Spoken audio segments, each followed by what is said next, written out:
Buenas noches, disculpe la demora, está un poco ocupado. Empezamos.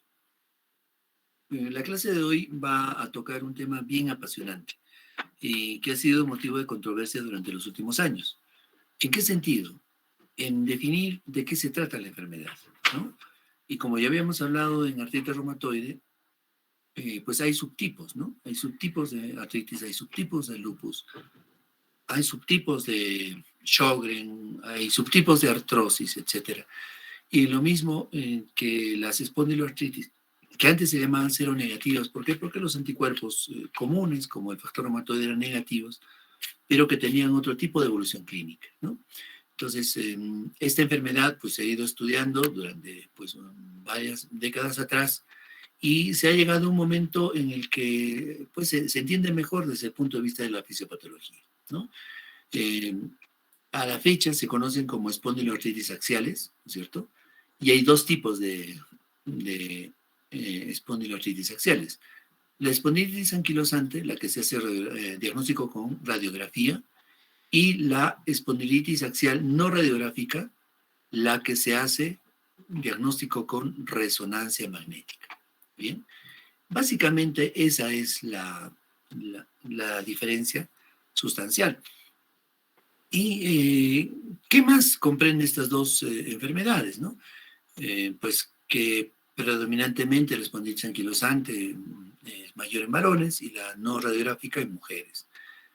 Y en el tiempo de evolución, para hacer el diagnóstico de espondilitis anquilosante probablemente requeramos de 4 a más años. En cambio, en la radiografía axial, pues mucho menos tiempo, menos de un año. Bien. La prevalencia, pues bastante discutible, ¿no? De acuerdo al tipo de estudio, al país, etcétera, y la ubicación geográfica que vamos a conocer a continuación, va a variar en el mundo. Bien. Y esta enfermedad se caracteriza básicamente por un síntoma muy importante, que es el dolor lumbar inflamatorio, ¿no? La lumbalgia inflamatoria, entonces, se caracteriza por un dolor que empeora a la mitad de la noche. Es un dolor que despierta a las personas muchas veces, es un dolor que en el movimiento mejora, con el ejercicio mejora, y que por la mañana causa una rigidez lumbar, es decir, una dificultad para la flexión que puede durar más de una hora. Esta enfermedad debería de permanecer más de 3 meses, ¿no? Con las mismas características. Y este dolor responde satisfactoriamente con los antiinflamatorios, ¿no es cierto? Y los AINES son eh, un, una estrategia para calmar rápidamente este dolor, a diferencia de otras enfermedades. Ustedes van a ver a pacientes con artritis reumatoide que se requiere de todas maneras de corticoides porque los antiinflamatorios pues, no le producen ningún efecto.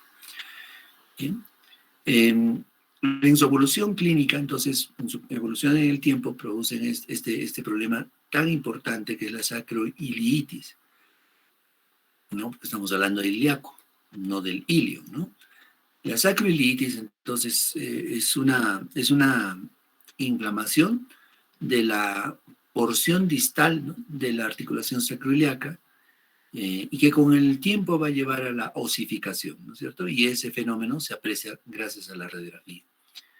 Eh, por otro lado, se aprecian también cambios en la espina, empiezan el ligamento amarillo y las estructuras de unión de las vértebras empiezan a inflamarse a nivel de la centesis y posteriormente a osificarse, ¿no? Que con el paso de los años adquiere una forma conocida como caña de bambú.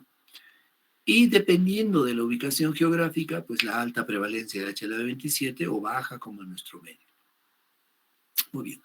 Entonces, como les había dicho, este grupo de enfermedades de espondiloartritis anteriormente se clasificaba en todas estas entidades, como ustedes están viendo, ¿no? Espondilitis anquilosante por un lado, la espondilitis indiferenciada, la artritis psoriásica, la artritis reactiva, la artritis enteropática y la uveitis anterior aguda. Bien. ¿Qué hacemos con estas enfermedades? ¿Cómo las evaluamos, no? Pues esta es una enfermedad de difícil clasificación. A la fecha, por ejemplo, en países desarrollados todavía, alcanza 4 años de retraso para el diagnóstico. Son pacientes con una lumbalgia que van por varias especialidades, neurocirugía entre ellas, especialidades como neurología o traumatología, ¿no? Que, bueno, desde su enfoque, pues dan medicamentos que aminoran, ¿no? Pues todo el mundo da antiinflamatorios y al sentirse con cierta mejora, siguen pues con el manejo sintomático y por otro lado, no en la mayoría, no sé, un grupo importante que va desarrollando anquilosis, ¿verdad? Entonces, este tipo de enfermedades, pues dependiendo de las capacidades del país, de la región o del sistema de salud, pues demanda, ¿no? Del uso de ciertos equipos como la resonancia o estudios genéticos. Entonces, se requiere de un sistema de salud bien organizado que garantice el acceso a estos servicios para poder conocer una verdadera incidencia y prevalencia. Bien, entonces, de acuerdo a la proporción de las enfermedades, pues hay enfermedades o complicaciones como la psoriasis, muy relacionada con la artritis psoriásica, la uveitis, que puede participar en cualquier momento, tanto en espondilitis anquilosante o en artritis psoriásica o en otras enfermedades, ¿no?, anteriormente conocidas, pero que a la fecha esto se ha ordenado de una mejor manera. Muy bien, entonces vemos aquí las dos imágenes importantes que debemos de conocer. Ustedes vean la articulación sacroiliaca, ¿no es cierto?, donde empieza a haber ensanchamiento, se llama pseudoensanchamiento de la articulación sacroiliaca, ¿no? Y en la parte proximal, puentes óseos. ¿Bien? Esto es una radiografía con compromiso bilateral que va a tomar más o menos, en aparecer 4 años, como decíamos. Y en cambio, en un paciente o una mujer con la radiografía de un varón,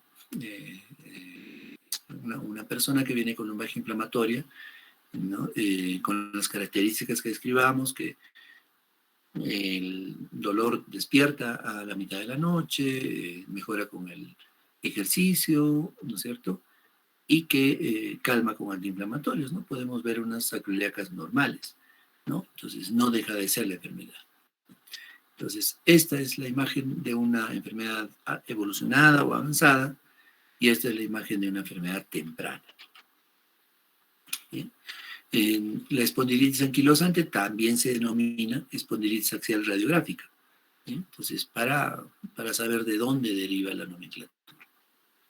Entonces, dependiendo del país, dependiendo de la altura del hemisferio que estudiamos, ¿no?, o la latitud que estudiamos, pues encontramos diferentes formas de prevalencia, ¿no?, como la espondilitis axial, que tiene una prevalencia de 0.9 a 1.4% en Estados Unidos, y la espondilitis anquilosante de 0.52 a 0.55. En cambio, en el Reino Unido, cuando se utilizan los criterios ASAS, que los vamos a conocer, la espondilitis axial o espondilitis temprana también alcanza 0.3%, y de acuerdo a los criterios de Nueva York, la espondilitis anquilosante se obtiene en 0.15%. ¿Sí? Estos son los criterios modificados de Nueva York para la espondilitis anquilosante. Como vean, son bastante complejos, que tienen una dimensión clínica, ¿sí?, y una dimensión radiográfica. ¿Bien? La dimensión clínica necesita de los siguientes requisitos: una lumbalgia inflamatoria y rigidez por más de 3 meses, la cual mejora con el ejercicio, pero empeora con el descanso. Una limitación de movimiento de la espina lumbar a ambos lados, en los planos sagitales, y limitación de la expansión torácica, de acuerdo a los valores normales corregidos para la edad y sexo. Yo les voy a confesar que estos valores corregidos para la edad y sexo nunca los conocí, jamás. Busqué durante años, ¿sí? Pues no sé a qué se refiere, ¿no? Eh, ya que estos criterios lo hizo pues un grupo de estudio especial en algún país, imagino que ese país sí lo tiene, pero que no son pues de uso cotidiano. Entonces, por lo tanto, estos criterios ya tienen una limitación, ¿verdad? Entonces, una persona que no se mueve con facilidad, que no se moviliza con facilidad eh, hacia adelante y hacia atrás o a los costados, ¿no? Entonces estamos hablando de una enfermedad bastante avanzada. ¿Bien? Y en relación a los criterios radiográficos, se debe de tener en cuenta la sacroiliitis de segundo grado, bien, que es el engrosamiento, ¿sí? Perdón, sacroiliitis de tercer o cuarto grado, que es el engrosamiento o esclerosis de las articulaciones sacroiliacas, o finalmente la función o anquilosis, ¿no? Que es el cuarto grado. Entonces, en esos casos, ¿no? Eh, podría ser bilateral o, ¿no? o unilateral, obtenemos el criterio clínico y los grados se clasifican como definitivo y probable, ¿no? Y el que nos importa pues es el definitivo, ¿no? Y que requiere de por lo menos un criterio radiográfico y está asociado a por lo menos un criterio clínico. Entonces, para el segundo criterio clínico existen maniobras, ¿no es cierto?, que nos permiten medir la limitación de la columna. Uno de los más comunes o del más conocidos es el Schober modificado, ¿no? Que consiste en medir desde la altura de la cuarta vértebra lumbar hacia arriba, 10 centímetros. Se le pide al paciente que flexione el tronco, bien, y que no doble las rodillas, si pudiera hacerlo, y luego volver a medir. La nueva longitud entre el punto que habíamos marcado, ¿sí? En la cuarta lumbar hacia arriba 10 centímetros, debería de medir más de 15 centímetros en esa posición. Entonces, de no ser así, pues estamos hablando de una rigidez del movimiento, ¿sí? Y por otro lado, se mide para evaluar la movilidad lateral de la columna, en posición basal, en posición normal, se mide la distancia entre la punta del dedo hacia el suelo, ¿no es cierto? Y luego, al realizar el movimiento lateral, debe haber un movimiento de más de 15 centímetros también.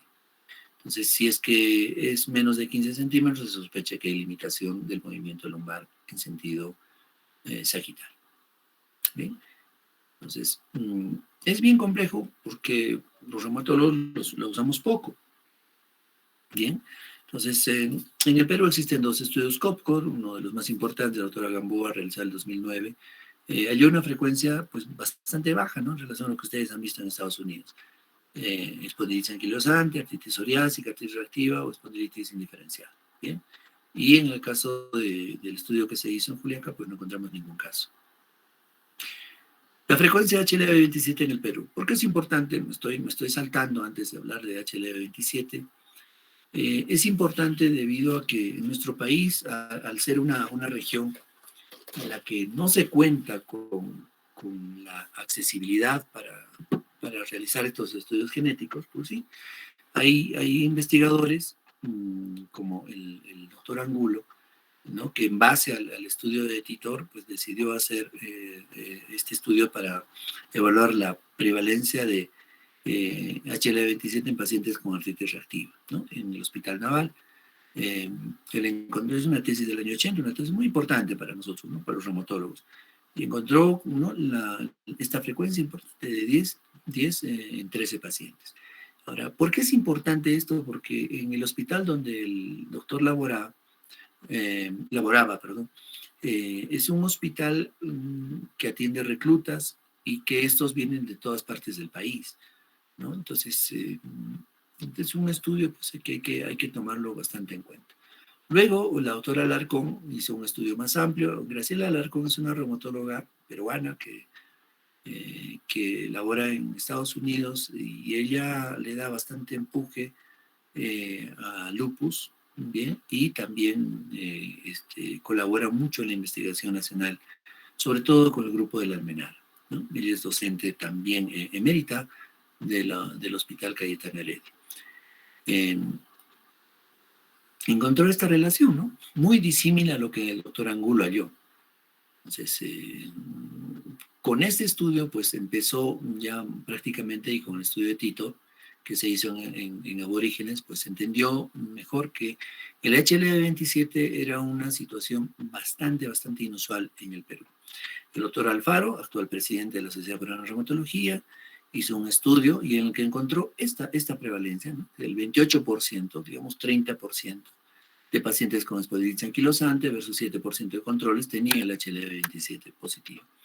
De Pablo es un investigador arequipeño, un genetista, buscó esta otra variante, que es el B35, ¿no? En sujetos sanos, ¿bien? Entre sujetos de Arequipa, Puno y Bolivia, ¿no? Y halló una prevalencia del B35 en 4.7% y el B27 en 0.7%. El doctor Chávez del Hospital Rebagliati encontró una prevalencia muy parecida a la del doctor Alfaro, 31% de los pacientes con espondilitis anquilosante, y el doctor Francisco Ceballos, que es un reumatólogo que actualmente labora en el Hospital Almenara, hizo un hallazgo interesante en pacientes con espondilitis anquilosante y que tenían este alelo, el HLA-B39, en el 48%. De todas maneras, pues ninguno supera el 50%, ¿no? Y este es un alelo también relacionado con la espondilitis anquilosante, ¿no? Y el dato del HLA-27, pues el mismo el doctor Alfaro, y bueno, que confirma los hallazgos anteriores. Ahora, el HLA-27 pues no explica todas la presencia en sí o la evolución de la enfermedad, ¿no? ¿Cómo es posible de que el HLA-27 sea negativo en muchos países en relación al Ecuador, hacia el sur? Pues, ¿no? Muchos países tienen hasta 0% de frecuencia. Y pues en estudios de genética pues encontraron otros genes no relacionados al HLA-27 que también no se explican y tienen una alta frecuencia y alto odds ratio para que el paciente sufra de esta enfermedad. ¿Bien? Entonces, el HLA-27 se entiende que en pacientes blancos con espondilitis anquilosante puede superar el 90%. En afroamericanos alcanza el 50%. La población blanca en general puede tener un 8% de prevalencia de HLA-27. La población escandinava y del este de Europa, una frecuencia del 10 al 16%, y en afroamericanos un 4%. En general, se sabe que las personas que son portadoras del HLA-27, hasta un 2% pueden desarrollar espondilitis anquilosante. Bien, vean ustedes, este mapa es un estudio antiguo del año 95, y como ven ustedes, ¿no? La presencia del Ecuador, ¿no es cierto?, marca un comportamiento geográfico del HLA-27. Todos estos números son frecuencias, ¿no? Los indios Pima en los Estados Unidos, una población bastante interesante, ¿no? Donde la frecuencia de lupus, artritis reumatoide, diabetes tipo 1, espondilitis anquilosante, etcétera, es bastante alta, ¿bien? Comparado con el este europeo, ¿no? Por ejemplo, en países del este donde incrementa la frecuencia. Entonces, a medida que se aleja del Ecuador hacia el norte, incrementa la prevalencia de HL27, y hacia el sur, pues, se reduce. Sin embargo, hay otras regiones como Papúa, Nueva Guinea, donde se ve un comportamiento importante del HL27, ¿no? Que nos tratan de explicar qué cosa: la influencia del medio ambiente para su aparición.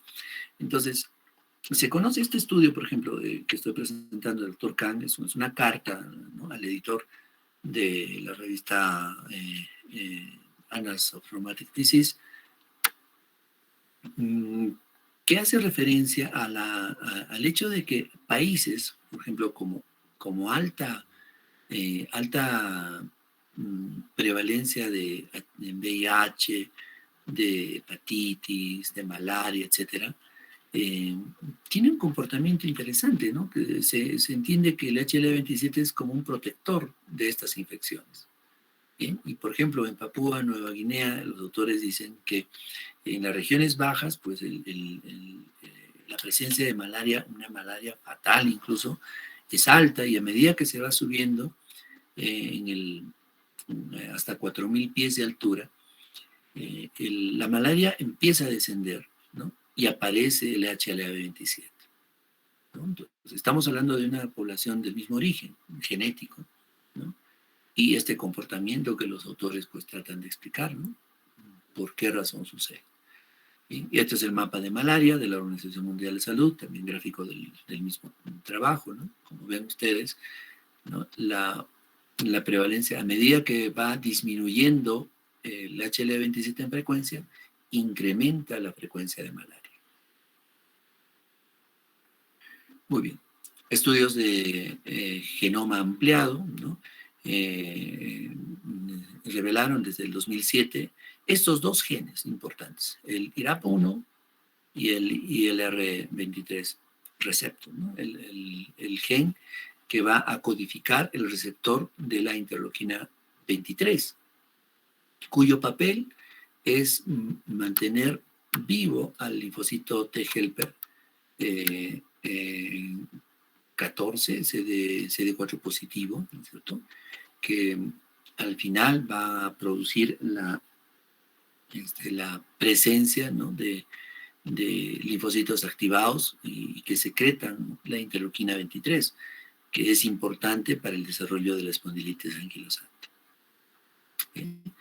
Y ahora, para complicar la cosa, ¿no?, después de este estudio, el año 2009, los chinos, que tienen 3 poblaciones importantes, 2 de ellas son grandes, que se divide por un río importante en ese continente, el país continente, ¿no?, y estudian a los chinos Han, y ellos encuentran que el IRAP1 es importante en ellos, pero no el ILR23, ¿no? Entonces, el factor genético, la asociación genética y ambiental es importante para que estas enfermedades aparezcan, ¿no? Entonces, la pregunta se puede extrapolar al país, ¿no es cierto? Si nosotros tenemos una frecuencia tan baja de HLA-27, pues todavía no hemos estudiado estos hallazgos genéticos del IRAP1 y el receptor de la interleuquina 23, que probablemente también estén muy asociados o presentes en nuestra población, más allá de otras variantes genéticas. Muy bien. Otro estudio, ¿no?, que trata de ya relacionar la presencia de los cambios genéticos, ¿bien?, con la fisiopatología. Bien, entonces se encuentran que estos dos genes, ¿no?, estos dos polimorfismos del receptor de la interleuquina 23 y el IRAP1 se asocian con la inflamación detectada por resonancia magnética, ¿no? Y como ven ustedes acá, el gen que fue más asociado con la espondilitis inflamatoria, con la sacilitis inflamatoria, fue el que codifica el receptor de la interleuquina 23. Muy bien. Ahora, ¿qué otros factores participan en la presencia de la espondilitis anquilosante? Como saben ustedes, el ser humano pues es un individuo que depende tanto de su entorno como de su interior. Entonces, el microbioma es digamos, es un sistema que convive en nuestro medio, especialmente en el intestino grueso, y que ha explicado la presencia, la aparición de varias enfermedades, ¿no? Espondilitis anquilosante, enfermedad de Crohn, diabetes, etcétera, Alzheimer, ¿bien?, y que su disfunción, ¿no?, la alteración, el predominio de de ciertos microorganismos, ¿no? Que estamos hablando por lo menos de unos 50 trillones de bacterias que viven en nuestro interior, eh, activan a células, como las células PANET, las cuales van a producir la interleuquina 23, que es una clave proinflamatoria, ¿no? Para que aparezca la espondilosis anquilosante y la enfermedad de Crohn. Y más allá todavía, ¿no? La presencia de estos microorganismos también explica por qué los antiinflamatorios actúan en la resolución de los síntomas de muchos pacientes con espondilitis anquilosante. ¿Sí? Entonces, es importante que conozcamos este factor, ¿no? Y que tiene implicancias terapéuticas, como vamos a conocer. En relación a las manifestaciones clínicas, esta enfermedad suele aparecer en la segunda década de la vida. En recientes estudios se ha detectado que los pacientes debutan alrededor de los 40 años, por debajo de los 40 años, ¿no? Que es un criterio también para el dolor inflamatorio, ¿sí? Entonces, el dolor inflamatorio debe presentarse en personas jóvenes, ¿está bien? Si ustedes detectan un dolor inflamatorio en una persona de más de 50 años, hay que buscar otras causas, ¿no? Podría tratarse de una neoplasia, por ejemplo, u otro tipo de problemas en la región lumbosacra. Bien, en los países de referencia, nos estamos refiriendo a países ricos, puede tener hasta este tiempo de retraso. Imagínense de nuestro medio, ¿no? La proporción entre varones y mujeres en la espondilitis anquilosante es de 2:1 o 3:1. En cambio, en la espondiloartritis no radiográfica es de 1:1. Bien. Las manifestaciones clínicas claves, ¿no? Para conocer mejor esta enfermedad, más allá del de la lumbalgia inflamatoria, es la presencia de entesitis, que podemos encontrar en 1/3 de los pacientes. La artritis, generalmente de grandes articulaciones, como rodillas o tobillos o caderas, ¿no? La dactilitis, que es un evento inflamatorio de los tendones, tanto flexores como extensores, ¿no? Y que asemeja a un dedo en salchicha, llega hasta el 15%. Y la uveitis, que suele ser una enfermedad bastante interesante, que no requiere de que tenga otras características muchas veces, ¿no? No requiere que tenga espondilitis anquilosante, pues puede ser el debut de una enfermedad, una manifestación extramusculoesquelética, alcanzar hasta el 1/3 de los pacientes. La psoriasis puede acompañar a la espondilitis anquilosante o a la sacroilitis en general, y en este caso ya no sería una espondilitis anquilosante, es una espondiloartritis, pero asociada a psoriasis, y propiamente una artritis psoriásica con compromiso axial. Bien, ahora, los pacientes con espondilitis anquilosante pueden tener manifestaciones sintomáticas o asintomáticas, ¿no? Es por eso este rango tan amplio de 6 a 60, que significa sintomáticos y en pacientes asintomáticos diagnosticados por biopsias de colon. Bien. Dentro del contexto bueno, de la evolución de lo que hoy conocemos como criterios ASAS, que son los criterios de clasificación de las espondiloartritis, pues vean ustedes todos los criterios que hemos ido viendo en el camino, desde el año 63, los grupos importantes, Roma se supone a donde pertenece, Nueva York también, de los criterios de amor, del grupo especial de estudio de las espondiloartritis y criterios ASAS, que es el grupo internacional, ¿no? de estudio de espondiloartritis. Trataban cada uno de poner sus hallazgos, ¿no? Al servicio, pues, de la comunidad médica, con el fin de desarrollar o de clasificar a pacientes para poder manejarlos en forma temprana. Pero al igual que los criterios de artritis reumatoide del año 87, pues demandaba mucho tiempo, ¿no? Para que pueda reunirse. Imagínense una sacroilitis de 3.º o 4.º grado, ¿no es cierto? Estamos hablando de una persona con mucho dolor y mucha limitación, y que tenga también disminuido los rangos de movimiento de la columna lumbar, pues una persona con una calidad de vida bastante pobre. Entonces, como ven ustedes, los criterios pueden clasificarse cuando requieren de una radiografía o requieren de otros métodos clínicos, ¿no?, para su diagnóstico. Pueden dividirse por la presencia o ausencia de la lumbalgia inflamatoria. Como ven ustedes, los criterios ASA son mucho más prácticos y no requieren necesariamente que tenga la lumbalgia inflamatoria. Puede tener uveitis, psoriasis, o entesitis, dactilitis y HLA-27 y se hace el diagnóstico de espondiloartritis en general. Bien, y vean ustedes, ¿no? La sensibilidad pues es bastante pobre con los criterios antiguos y alta con los modernos. Muy bien, entonces todo esto se denomina espondiloartritis, espondilitis axial, no radiográfica, ¿no es cierto?, que es, digamos, la ambición actual para detectar pacientes sin demasiada limitación funcional y sin pérdida de su calidad de vida, ¿no es cierto?, gracias a una resonancia magnética, o pacientes que tengan espondiloartritis periférica, pacientes con artritis, con entesitis, con dactilitis, etc. Bien, ese grupo sin compromiso axial se denomina espondiloartritis periférica. La espondilitis anquilosante es una enfermedad más compleja y avanzada en el tiempo que puede relacionarse con todas estas entidades en el camino. Muy bien, este es el árbol que lo conocí hace poco, cuando recibí una charla de un amigo colombiano, y que lo tienen ustedes en sus aparatos, ¿no?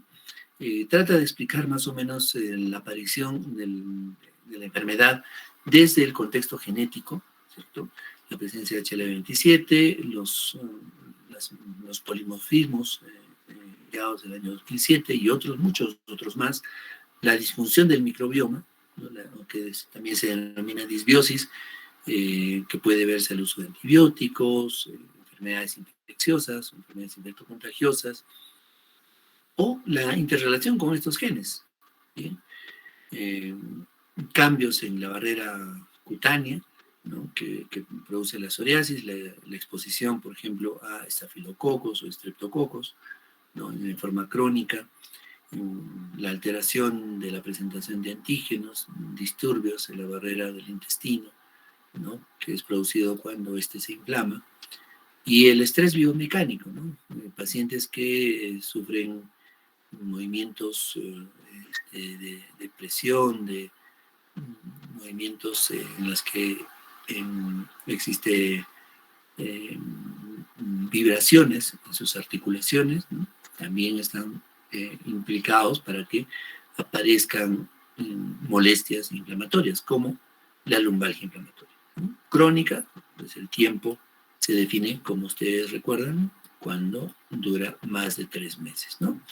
Muy bien, entonces una persona con una molestia inflamatoria puede tener varios cursos, ¿no?, que tenga una resonancia negativa, ¿no es cierto?,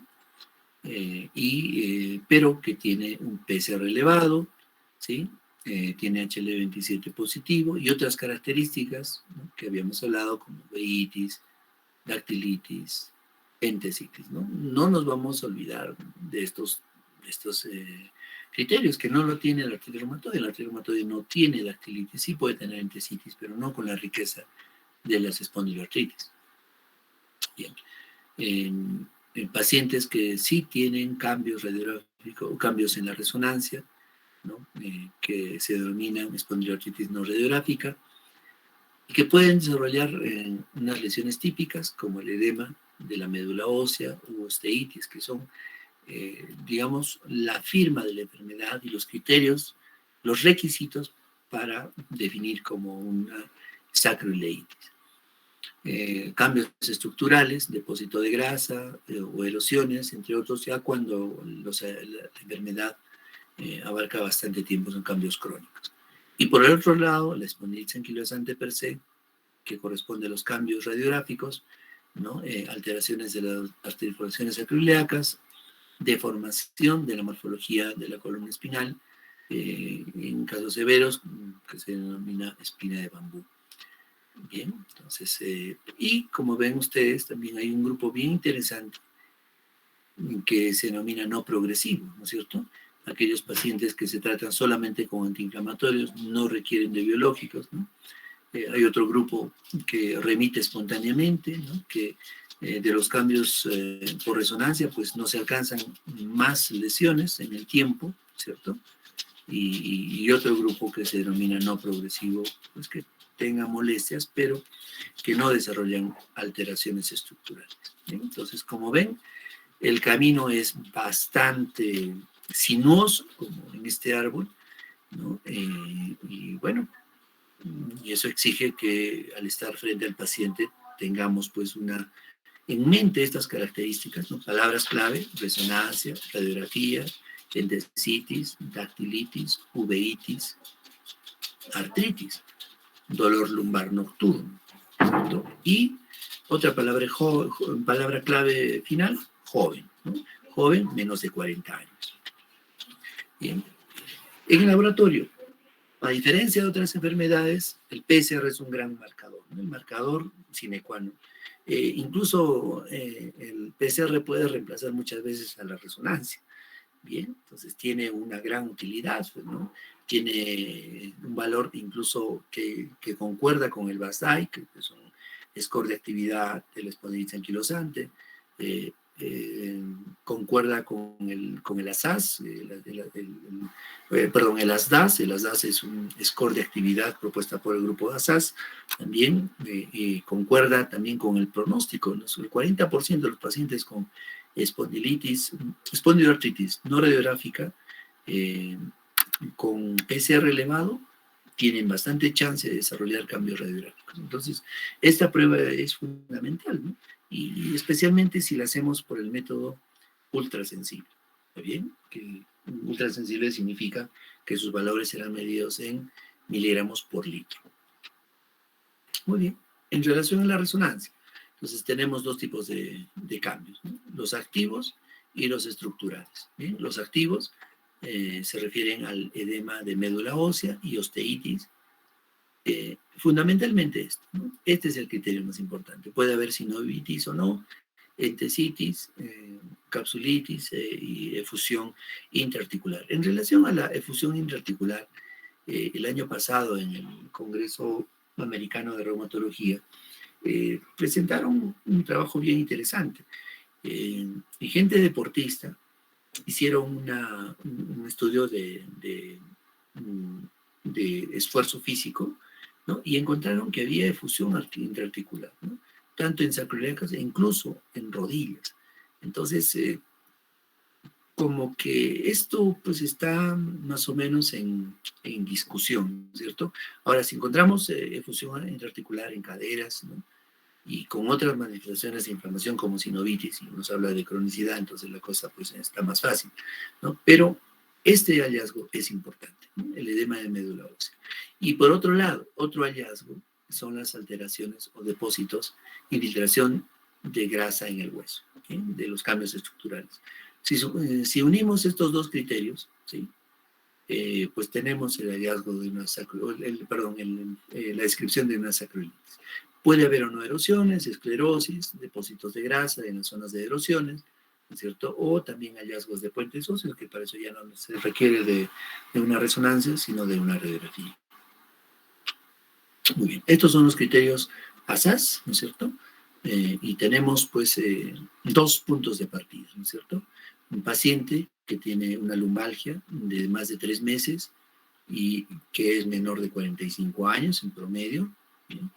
O pacientes que tengan una molestia periférica, ¿no? Solamente periférica, ¿no? Entonces, eso es para la clasificación de espondiloartritis, ¿no? No confundir. Espondiloartritis es muy diferente a espondilitis anquilosante, muy diferente a artritis psoriásica. La espondilitis anquilosante, la artritis psoriásica, etcétera, corresponden a las espondiloartritis, ¿ya?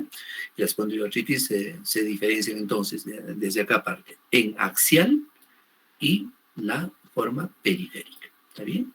Entonces, una persona con lumbalgia inflamatoria de más de 3 meses, que es un varón o mujer menor de 45 años, ¿no? Podría tener sacroilitis, ¿no es cierto?, en la radiografía, porque esos 3 meses, más de 3 meses, podría también significar 3 años o 4 años, ¿no es cierto? Y una característica de espondiloartritis, ¿no es cierto? O también una persona que tenga lumbalgia de más de 3 meses con un hallazgo de HLA-B27 positivo y 2 características de espondiloartritis. ¿Cuáles son esas espondiloartritis? Lumbalgia inflamatoria, artritis, entesitis, sobre todo en el talón, una talalgia, ¿no?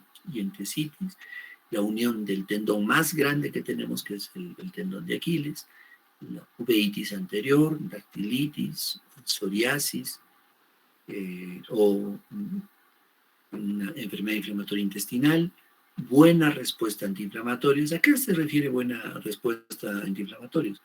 Mayor del 80% de la remisión de las molestias. O también podemos decir una respuesta espectacular, ¿no? 80%, pues pocos medicamentos lo logran. Historia familiar de espondiloartritis, historia familiar de psoriasis, historia familiar de espondilitis anquilosante, historia familiar de enfermedad inflamatoria intestinal, presencia de HLV27 y PCR elevado. ¿Bien? O nos vamos al otro lado, paciente con artritis periférica, que tenga una artritis, entesitis o dactilitis, más psoriasis, enfermedad inflamatoria intestinal, una infección precedente, por lo menos hasta un mes, HLA-27 positivo, VIH anterior, y cambios de las acroiliacas reportada por imágenes. ¿Y otras características de espondiloartritis? Artritis, ¿no? Generalmente oligoartritis, ¿no? O artritis de grandes articulaciones, entesitis, dactilitis, lumbalgia inflamatoria en el pasado, e historia familiar positiva para alguna característica de espondiloartritis. Al término final de la espondilitis o del dolor inflamatorio lumbar, se define como sacroilitis activa cuando hay cambios inflamatorios, como hemos hablado de edema óseo o infiltración de grasa, cambios crónicos en la resonancia, ¿no? Que es muy sugestivo de sacroilitis asociado con espondiloartritis. Y si aplicamos los criterios de Nueva York, pues estamos hablando de cambios bilaterales, en grado mayor de 2 bilateral, o grado 3 o 4 cuando es unilateral. ¿Bien? Entonces, los criterios ASAS reúnen todo lo que se había discutido anteriormente, ¿no? Por ejemplo, la precedencia de una infección, ¿no? y la inflamación de una articulación se denominaba artritis reactiva, ¿no? En el cuadro que tenemos aquí. Entonces, resulta que un paciente puede tener todas estas alteraciones en el tiempo, ¿no? Entonces, era bien difícil clasificarlos como en un solo grupo, ¿cierto? Entonces, por eso ha nacido este término de espondiloartritis, para agrupar estas diversas manifestaciones clínicas. Muy bien. Y ahora vámonos al tratamiento. ¿Sí? El tratamiento, pues, como ustedes en la actualidad saben, se basan generalmente en la aplicación de guías de manejo. Entonces, el año 2019, el Colegio Americano de Reumatología, junto a la Asociación Americana de Espondilitis y el grupo, la Red de Tratamiento e Investigación de Espondilitis, dieron sus recomendaciones, ¿no? Y a continuación, pues, las resumimos, son 8. La 1 y la 2 son muy parecidas, ¿no? Son complementarias. En adultos con espondilitis activa, existe una fuerte recomendación, es decir, que más del 70% de los participantes de la guía estuvieron de acuerdo en el uso de antiinflamatorios sobre no el tratamiento con antiinflamatorios, ¿no es cierto? Entonces, estos antiinflamatorios deberían ser utilizados al menos por 3 meses, ¿sí?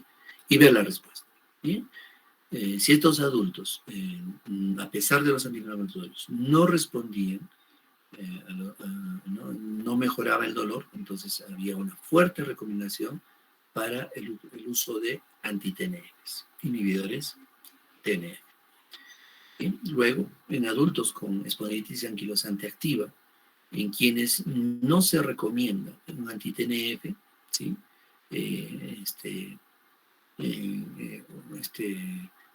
debería de plantearse, ¿no es cierto? Sobre todo si tiene este paciente con enfermedad inflamatoria intestinal o iritis recurrente, ¿cierto? Se debe de utilizar, ¿qué cosa? Anticuerpos monoclonales dirigidos al factor necrosis tumoral. En este grupo de pacientes con enfermedad inflamatoria intestinal e iritis recurrente no se recomienda el uso de etanercept, como vemos acá.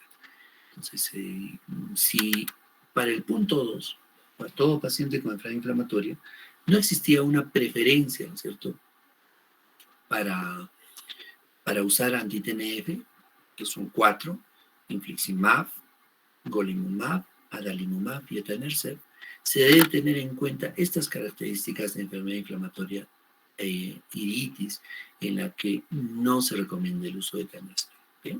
Entonces, sí, los otros anticuerpos monoclonales.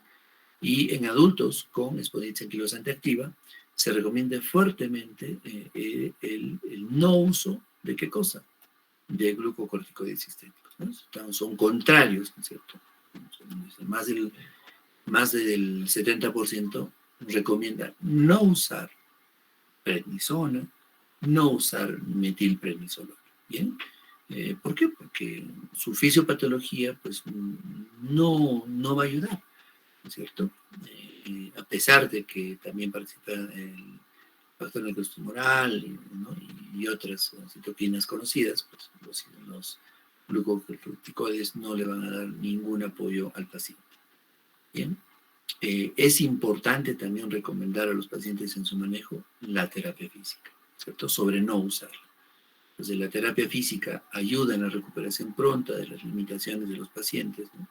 Y hay grupos especiales de pacientes que solamente con antiinflamatorios y terapia física tienen una muy buena evolución de su enfermedad. En pacientes con espondilitis anquilosante avanzada, ¿no es cierto?, que ha comprometido las caderas, se recomienda la artroplastía total. En adultos con espondiloartritis axial no radiográfica, es decir, detectada por resonancia, a pesar del tratamiento con antiinflamatorios, condicionalmente, y condicionalmente significa que el menos del 50% recomienda los anti-TNF sobre no uso de los anti-TNF. Muy bien, entonces esa era la clase que quería comentarle. Este es un tema bastante, digamos, inhóspito, incluso para muchos reumatólogos. Bien, y he tratado de darles lo más conciso. No hemos hablado de escorrectividad, no hemos hablado de HLA-27, ¿no? ¿Cómo funciona? Porque finalmente son hipótesis todavía, ¿no? Del maplegamiento de este complejo de membranas del retículo endoplásmico, ¿no? La mala presentación de antígenos, ¿no? El desencadenamiento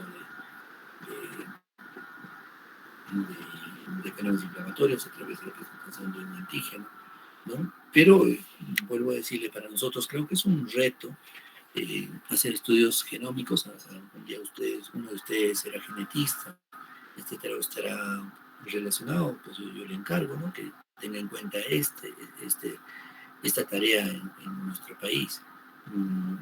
A menudo encontramos pacientes con espondiloartritis no axial, niños, recientemente un muchacho de 13 años, pero con cambios en los genes. Entonces el paciente tiene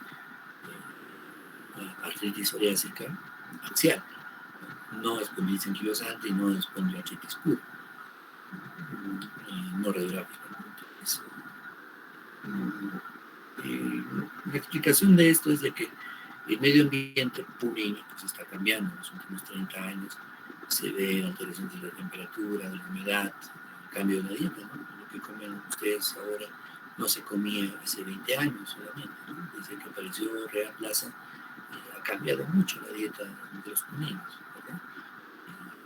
El tipo de pan que consumimos ya no es el mismo de antes, etc. Ahora se hacen los alimentos a máquina, antes se hacían a mano. Imagínense cuánta influencia tiene la flora microbiana, cuánto habrá cambiado, ¿no?, de hace 30 años. No sabemos qué predomina a la fecha, ¿no? En relación al microbioma, por ejemplo, me llegó un estudio en el que probaban que la dieta libre de gluten eh, mejoraba, ¿no?, la calidad de vida de ciertos pacientes, ¿no? Bueno, eso pues demanda también de su replicación en otros lugares para ver si eso es cierto. En relación entonces a la terapia, actualmente existen nuevos medicamentos que son antagonistas de la interleuquina 17, de la interleuquina 12 y de la interleuquina 23, el ustekinumab, el secukinumab y el ixekinumab. Entonces, estos medicamentos pues, están a la orden, actualmente van a formar parte de una guía del manejo de espondiloartritis axial y artritis psoriásica, que va a ser emitido este año por el PANLAR, por la Liga Panamericana de Sociedades de Reumatología, y en la que tuve el honor de participar. Así que, bueno, esta es una enfermedad que, como les dije, a lo largo del tiempo se ha facilitado su clasificación, su entendimiento, incluso en el monitoreo, ¿no? Tenemos scores para medir entesitis, ¿no? Hay muchos scores, igual cada país, cada sociedad propone medir la inflamación de las esternocostales, segunda, la sexta, las espinas ilíacas anteriores posteriores, la apófisis espinosa de la quinta lumbar, el tendón de Aquiles, la síntesis de las rodillas en la parte interna, etcétera, ¿no? Entonces, la dactilitis también pues, es un hecho bastante notorio cuando el paciente viene muy sintomático por la inflamación de un solo dedo o dos, los episodios recurrentes de artritis, de rodillas, pacientes que vienen y que poco a poco van teniendo dificultad en las rodillas para la extensión, ¿no? Eso ya es típico en los pacientes con dependencia anquilosante, ¿no? Ustedes van a ver varias fotos en que cambia, ¿no?, cambia la forma de su columna, tienen imposibilidad de extender completamente el tronco, ¿no?, por la anquilosis que desarrollan en las caderas. ¿Bien? Entonces, eso es lo que quiero que ustedes conozcan, y que es lo básico para su nivel, ¿cierto?, como estudiantes de medicina, tengan una idea general de la espondiloartritis y cómo es su manejo. Los antiinflamatorios, pues no hay ninguno de preferencia, se debe seleccionar de acuerdo a la persona a la que va dirigida, y obviamente si una persona tiene la contraindicación de usarlos, simplemente no hacerlo, ¿no? Y rogarles, por favor, jamás asociar AINES con corticoides a la vez, ¿no? Es una mala práctica clínica. ¿Bien? Entonces estoy atento a sus preguntas para que demos lugar al examen que tengo preparado para ustedes. Doctor. Sí, dime. Sí, doctor. Tengo dos preguntas, doctor. La primera, con respecto a la radiología. Bueno, es que, como mencionan, ¿no?, en la espondilitis anquilosante, hay cambios, ¿no? Signo de romano, caña de bambú, encuadramiento de las vértebras. Quería preguntarle, doctor, ¿cuál es el orden de aparición de estos signos, ¿no?, a nivel radiológico, doctor? Bien, buena pregunta, ¿no? Generalmente el problema empieza en las articulaciones sacroiliacas, en general. Bien. Y en la columna, lo que se ve al principio es un signo clásico que se llama signo de Romanos, ¿no?, que también se llama esquinas brillantes, ¿no?, o shiny corners. Entonces, la esclerosis de los ángulos, tanto superior e inferior anteriores de las vértebras lumbares o cervicales, empiezan a engrosarse, esclerosarse, ¿no? Y estamos hablando de la centesis. Entonces, lo que más rápido desarrolla y más temprano, y no hay discusión, son los cambios en las sacroiliacas. ¿Por qué digo no hay discusión? Porque hay otras enfermedades como la hiperestosis idiopática, ¿no?, la hiperestosis en la columna lumbar, ¿no? Que se puede apreciar en obesos, en diabéticos, en hipertensos, ¿no? Que pueden también remedar, ¿no? Cambios de fusión. Claro que no va a describir una caña de bambú, pero que en la progresión y la evolución temprana nos puede confundir. Entonces, cuando hay estas dudas también, ¿no? En el pasado, se sobreclasificaban, ¿no? Estas enfermedades. Entonces, la diferencia está en la edad finalmente, ¿no? Entonces, podemos encontrar estos cambios radiográficos en una persona mayor de 60 años, sin discutir. Pero si lo hallamos en una persona de 35, 40, entonces ahí la cosa está clara, ¿no? Entonces, lo que ha quedado en el tiempo, ¿no? Como un hecho evidente es los cambios radiográficos en las sacroiliacas, ¿ya? Que son los más importantes. ¿Ya? Otra pregunta, Joaquín, creo que hiciste otra. Sí, sí, doctor. La otra pregunta era con respecto al tratamiento, doctor, porque, bueno, en otros países creo que las butasolidinas creo que son producidas independientemente por la industria farmacéutica de cada país, pero creo que en Perú no pasa eso, doctor. Y quería preguntarle por eso, porque creo que Erunine es bastante bueno para las espondiloartritis, ¿no, doctor? Sí, mira, como te digo, entre antiinflamatorios, pues no hay predilección. Hace años se hizo un metaanálisis para evaluar cuál de ellos producía menos complicaciones digestivas.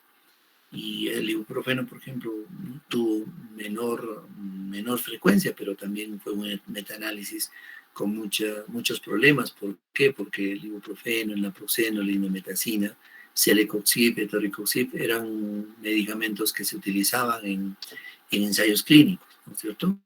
Por ejemplo, infliximab con naproxeno versus solamente infliximab. ¿Quiénes mejoraban? Los que usaban infliximab y naproxeno, por ejemplo. Bueno, y como todo ensayo clínico también se reportan los efectos adversos, ¿no? Y ahí va el problema, ¿no? Muchas veces la industria no revela realmente la verdad, ¿no? Por situaciones obvias, ¿no? Porque estamos hablando de mucho dinero.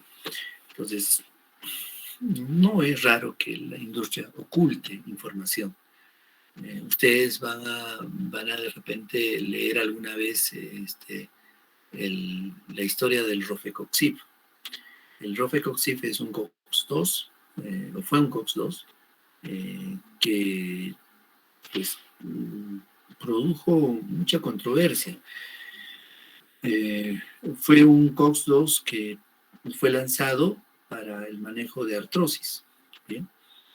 Y era un COX-2 que no producía lesiones en la pared gástrica, ¿no? Y que pues no era de fácil uso, ¿no? 1 o 2 dosis al día, y mejoraba bastante los síntomas, ¿no? Sin las consecuencias de los otros AINES comunes, ¿no? Que eran COX-1 y COX-2.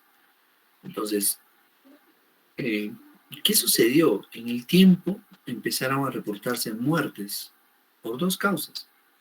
Primero, por perforaciones intestinales y por infartos a miocardio. Entonces resulta que esta información la conocía el laboratorio y no la dio a conocer al mundo. Cuando se descubrió esto, pues fue un gran escándalo, ¿no? Se retiró el medicamento, la empresa fue multada y es más, ¿no? Hasta el New England se vio comprometido.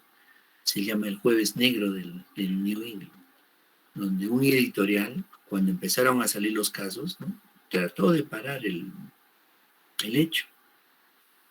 Entonces imagínense el poder de la industria, ¿no? Muchos investigadores quedaron muy mal parados, ¿no? Laboratorio, etcétera. Y bueno, se retiró. Eso fue, digamos, un triunfo para la verdad, ¿no? Y posteriormente a eso solamente se contaba con el celecoxib. El lumiracoxib fue otro COX-2 que corrió el mismo destino. También producía perforaciones intestinales, no tenía compromiso cardíaco y así lo vendían los visitadores, ¿no? Es un producto que no produce, está comprobado que no produce infartos cardíacos, pero sí producía perforaciones intestinales, ¿no? Se utilizaba en gota, por ejemplo, ¿no? Como un medicamento de corto uso, pero finalmente se dejó de prescribir. Y fue retirado también por la FDA. Entonces, en el camino, pues hay muchos antiinflamatorios que como tú dices, ¿no? La aspirina, ¿no? Por ejemplo, es el AINE por excelencia. Sin embargo, es el AINE que más gastropatía y más hemorragia digestiva produce. Y entonces, cuando ustedes estén frente a un paciente, escojan ustedes el AINE que más conocen, ¿no? Cuyos efectos adversos ustedes más dominen, ¿no? Y pueden tener 2 o 3, ¿no? No hay diferencia finalmente, ¿no? Porque son equipotentes, ¿no? Eso quiero que sepan. Es decir, 2.400 miligramos de ibuprofeno son equipotentes a 150 miligramos de indometacina, a 1.500 miligramos de naproxeno, etcétera, ¿no? Entonces, ustedes escojan. Y no es necesario que traten de buscar otro, ¿no? Habíamos detectado, ¿no? Con algunos compañeros el uso del ketorolaco, ¿no? Por un largo tiempo el ketorolaco es un medicamento que puede causar cambios en el hemograma, ¿no? Y el sulindaco, no sé si ustedes habrán escuchado también, es un AINE que está muy relacionado con pancreatitis, por ejemplo. Entonces, suscríbanse a 3 o 4 antiinflamatorios, ¿no? Si es posible, un COX-2 como el celecoxib o el etoricoxib, que ha retornado de la tumba, ¿no? Y se utiliza, pero también es un AINE que hay que utilizarlo por poco tiempo, ¿no? No arriesgar al paciente, sobre todo por el costo, ¿no? Yo prefiero utilizar AINES baratos, ¿no? Con la meta de que pronto se la va a retirar, ¿no? En relación a AINES caros, ¿no? Como el etoricoxib, ¿no? Ese es el bolsillo, pues es el que manda también, más allá de otras características del producto. ¿Bien? ¿Otra pregunta?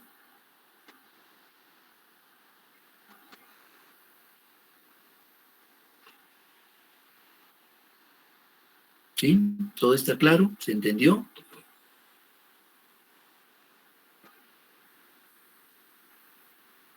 Doctor, buenas noches. Tengo una pregunta. Dime, Daniela.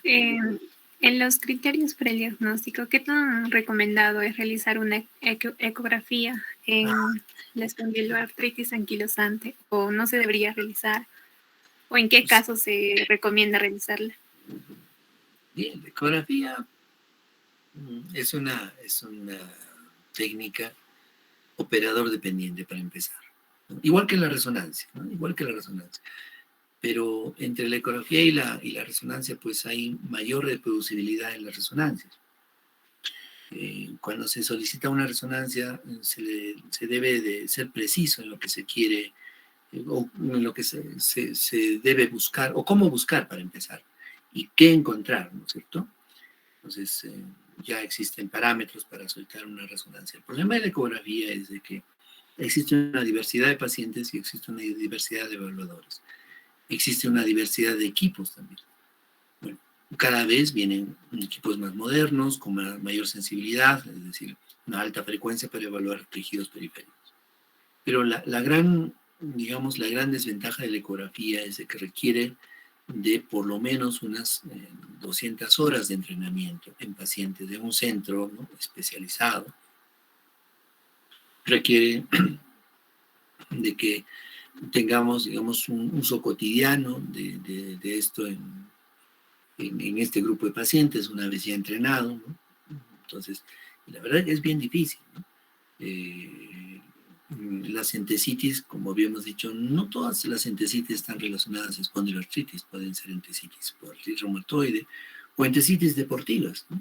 ¿No? Pueden ser transitorias. Hay signos muy interesantes en la ecografía, donde vemos la señal Doppler, ¿no?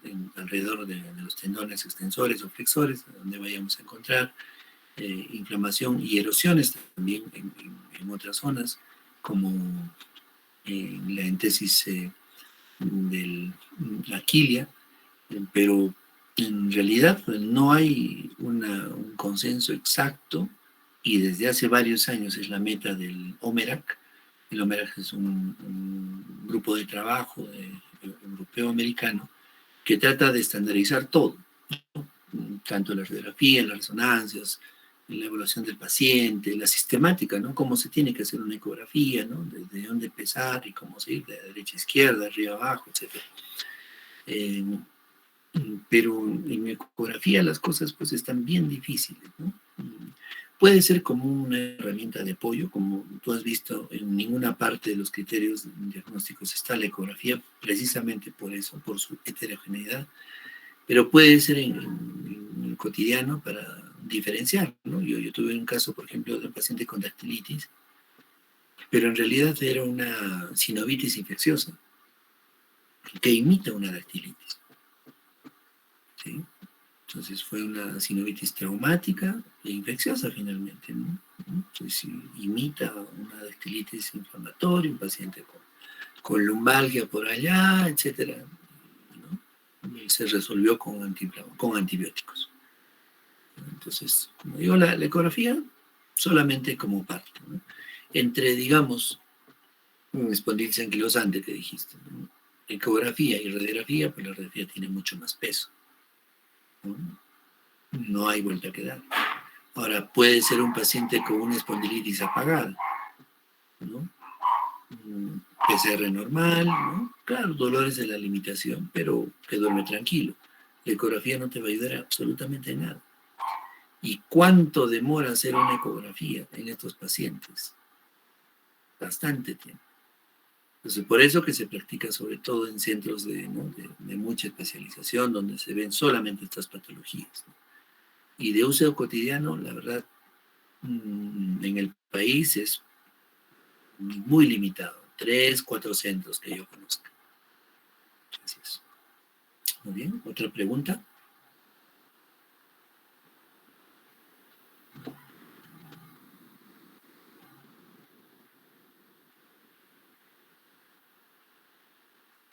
Estuvo claro entonces, ¿no? Entendemos la diferencia entre espondiloartritis a otro tipo de artritis, como la artritis reumatoide, ¿no? Que es una artritis simétrica, poliarticular y que no compromete la columna axial, salvo la parte distal sacroiliaca. En muchos pacientes con artritis reumatoide no es raro encontrar erosiones en sacroiliacas, por si acaso, ¿ya? Pero la diferencia está en los hallazgos, digamos, clínicos e incluso por ecografía, ¿no? Como habíamos visto anteriormente en un gráfico, ¿no? Y qué parte compromete la artritis psoriásica y qué parte compromete la artritis reumatoide, ¿no? Hablando de predominio de tendones o erosiones y sinovitis en el caso de artritis reumatoide, ¿ya? Entonces, vamos a ir repitiendo esto con frecuencia. Creo que en la clase de psoriasis, también, artritis psoriásica van a tocar este punto. Y sí, puede ser confuso, pero uveitis debe ser rápidamente clasificado como espondiloartritis, dactilitis, entesitis, ¿no? Me duele el pie, ¿no? Me duele el talón, no me he golpeado, se hinchó, y ustedes examinan, le hacen quitar los zapatos, le hacen parar en un sitio elevado para que ustedes evalúen bien, ¿no? Y si encuentran asimetría, es decir, un tendón está más gordo que el otro, ¿no? O le hacen recostar, ¿no? Boca abajo, y le dicen, pon los pies como si estuvieras de pie, ¿no? Ustedes encuentran asimetría en primer lugar, cambio en la coloración de la piel, sensibilidad al tacto, a la presión. Entonces, ustedes hallan una entesitis y tienen que repetir. ¿Está bien? Pacientes con dolor inflamatorio. El secreto aquí es la edad, ¿no? Una persona de 60, 70 viene con lumbalgia inflamatoria, ¿no? No puedo dormir porque me duele la espalda. Sí, perfecto. Tienen que sacar de su cabeza a la espondiloartritis, ¿no? Si es que el dolor es reciente, ¿no? Pero si este dolor ya data de más de 30 años, pues sí, ¿no? En su cabeza tiene que aparecer digamos, el enfoque para hallar una espondilitis anquilosante, ¿no? Pedir una radiografía, cadera en proyección de Ferguson, ¿no? Que es preferente, pero al final el grupo ASAS no le importaba, ¿no? Puede ser Ferguson o antero-posterior, ¿no? Da la misma información, ¿no? Para los exquisitos, ¿no? Y los adictos a la historia, pues en Ferguson es lo máximo, ¿ya? Muy bien, ¿alguna otra pregunta?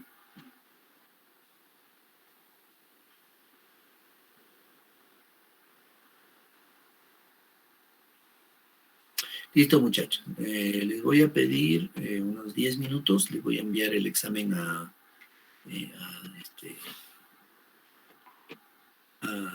Yohaida para que les pueda remitir también a su vez. Que el examen consiste en